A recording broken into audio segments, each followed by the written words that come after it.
Eu ainda era plantonista e esse caso fez eu ficar conhecida como delegada, né? Assim, eu era plantonista do Leblon e normalmente você fica conhecido como você já tem uma titularidade, enfim.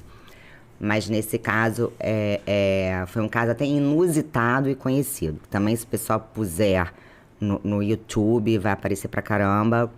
Eu era plantonista, eu tinha mania de ficar acompanhando os registros de forma em tempo real. Ou seja, a pessoa estava fazendo um registro e eu no meu gabinete ia vendo aquele registro. Aí eu vi uma pessoa fazendo um registro. Nunca esqueço. 12 de junho, Dia dos Namorados, de 2012. Eu tinha 2 anos de delegado.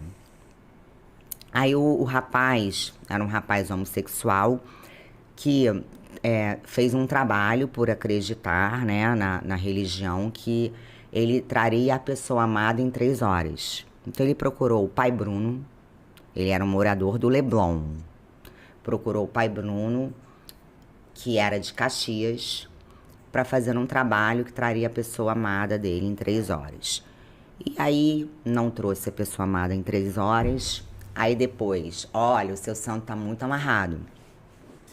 Temos que mais R$ 800. Eu lembro que na época foram 800, mais 800. E na terceira cobrança, e ó, ainda não deu. São mais 800. Ele foi procurar a delegacia porque ele se deu conta de que ele estava caindo num golpe. E aí, no que ele estava fazendo registro, aí eu fui até ele. Eu falei assim, ô fulano, como é que era a entrega do dinheiro, não sei o quê. Vinha um motoboy me pegar comigo. Aí eu falei, então você vai mandar um motoboy pegar a terceira cobrança agora com você. Aí ele, tá. E eu, na época, estava participando no programa Mulheres de Aço.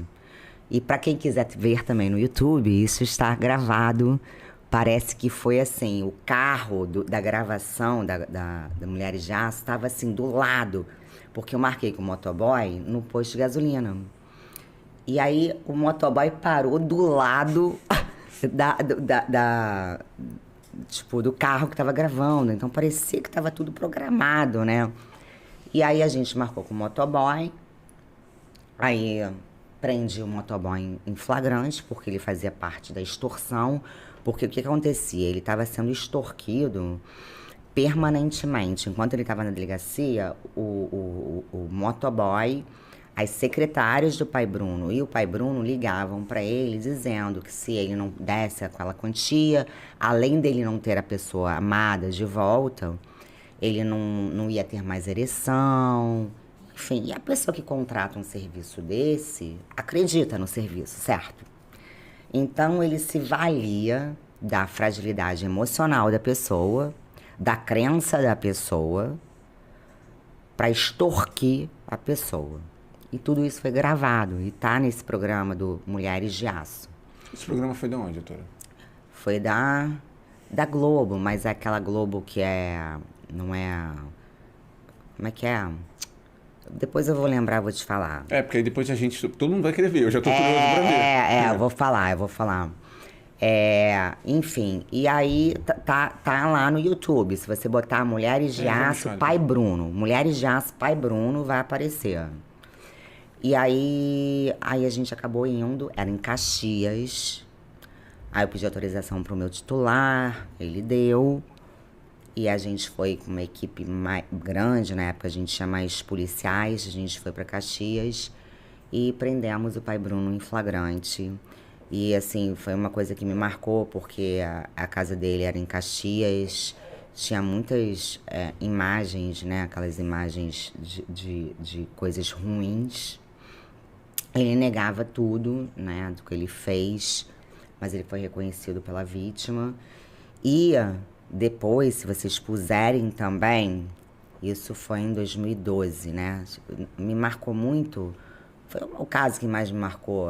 Pode não ter sido o caso mais grave, mas é o caso que mais me marcou porque quantas pessoas sentem vergonha? Aí eu era delegada plantonista do Leblon. No dia seguinte, a delegacia do Leblon fazia fila de gente que tinha sido enganada por ele e quis fazer registro com a pessoa que prendeu ele, entendeu? Então, a maioria das pessoas era de Caxias ou Mas foram para a delegacia do Leblon? Não, porque foi quem prendeu. Então, a gente fez diversos registros, tanto que até hoje, anos depois, eu ainda vou em audiência desse pai Bruno. Ele ficou preso durante muitos anos por extorsão, porque somaram as penas de várias extorsões, né? Ele também puxou o meu gancho lá no presídio que eu soube durante várias vezes, cruz credo, mas está repreendido em nome de Jesus. Aí depois, quando ele foi solto, aí me falaram que ele matou alguém. Hoje em dia eu não sei o destino dele. Provavelmente preso de novo. O que importa falar aqui é que ele se valeu muito da fragilidade emocional e religiosa das pessoas. E você sabe que chegou ao ponto de uma das pessoas que foi me procurar, a gente acha que é sempre o slogan dele era: trago a pessoa amada em 3 horas. Não era em 3 dias, porque o normal era 3 dias, né? O dele era 3 horas. Mas... O dele ainda era... até para chamar as pessoas, né? E engraçado que quando eu liguei, né, pra marcar um encontro, como era dia dos namorados, eu liguei à tarde. Mas você acha que meu namorado ainda volta hoje? Falando pra secretária que atendia. Não, são 3 horas o prazo do pai Bruno. Então, tipo, entendeu? E aí, teve uma senhora que também me marcou no Leblon, que ela falou assim: eu fui lá porque o meu gato sumiu, meu gato fugiu. E ele falou que se eu pagasse R$800 pra ele, fizesse uma prece e tal, e deixasse a porta aberta, o meu gato ia voltar. E o meu gato nunca voltou.